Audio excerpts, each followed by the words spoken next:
I'm meteorologist Nicholas Herboso with Fox 10 News on this Thursday. An update here on the tropics and our local weather as well. We'll start with the tropics because we still have Tropical Storm Debbie currently located over South Carolina, moving into North Carolina at this time. Starting to pick up forward speed here as it moves eventually up the mid-Atlantic and through the Northeast. It'll end up in Canada by this weekend. Here's the current particulars on it. A 40-mile-per-hour tropical storm, and 996 millibars is your central pressure, moving north-northwest now at 10 miles per hour. We've seen an increase in that forward speed over the past day or so. Also, as you can see, not a lot of thunderstorms over South Carolina at this time. We have dry air on the southern half of the system. All the moisture is on the northern half of the system, where we maintain a major flood threat. That's for, of course, portions of the Carolinas, meaning North Carolina into Virginia as well, and West Virginia as well. And this will continue inland as Debbie moves to the north. Some of the key messages from the National Hurricane Center on Debbie. It shows that we will still be dealing with a major flash flooding threat. Heavy rainfall continues, and the wording is quite strong from the National Hurricane Center. Heavy rainfall will also result in flooding impacts, in considerable locally catastrophic flooding impacts, across portions of the mid-Atlantic states and Northeast through Saturday morning. So that's the wording from the National Hurricane Center on Debbie there. Tropical storm conditions continuing for several more hours. We do still have tropical storm warnings that have been issued, and also dealing with some coastal flooding. So here's a look at the picture from the storm now. Dry air and a northwesterly wind in our local area. Meanwhile, we have an area of moisture and onshore flow there. As I mentioned, some coastal flooding occurring there. Let's look at the high resolution satellite from Tropical Storm Debbie. There you can see the swirl. These are some lower stratus clouds. Those are the areas that are not producing rain, while we have thunderstorms on the northern side that are actually producing some of that heavier rainfall.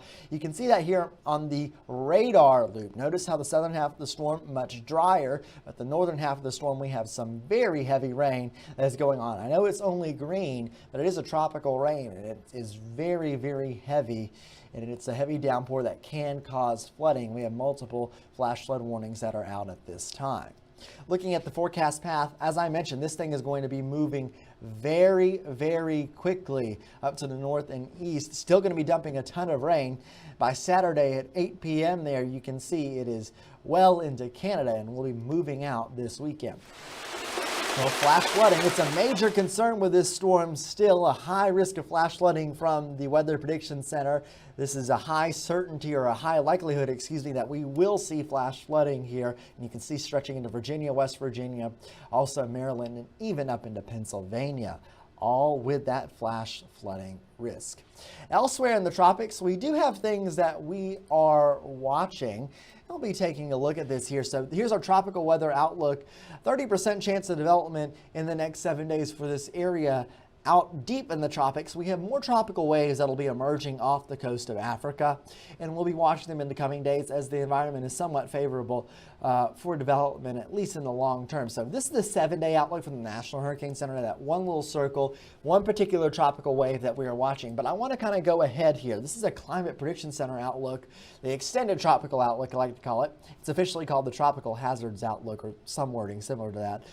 But either way, this is a long-range outlook for areas that might see development. It's not looking at a particular wave, it is looking at the more general sense.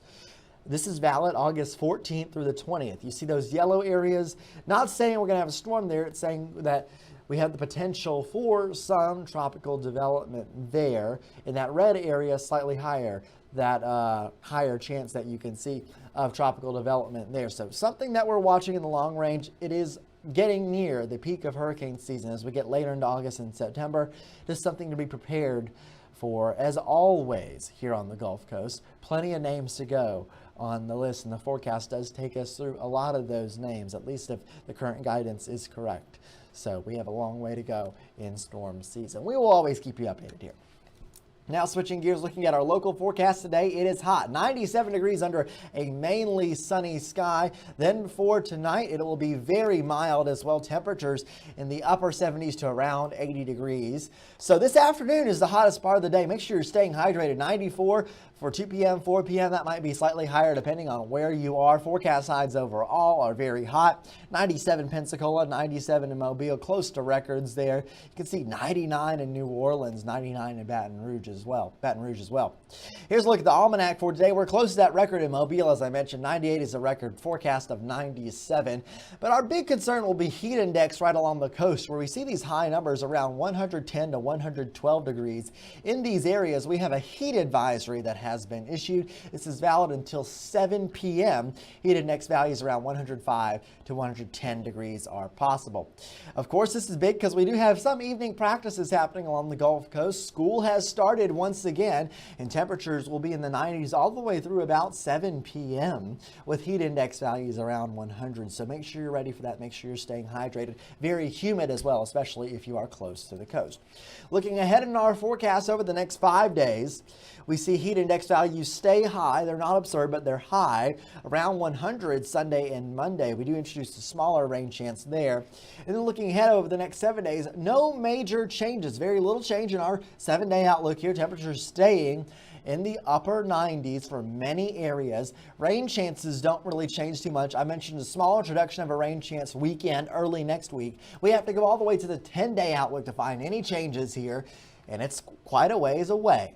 You have to go to the middle and end of next week before you see a higher chance for rain, around 40%. That is way out in the forecast. Long story short, we have a hot weekend ahead and a hot stretch of 7 days ahead with temperatures in the upper 90s. Make sure you're staying cool out there. We thank you for joining us on this forecast update. We'll have more coming your way later today.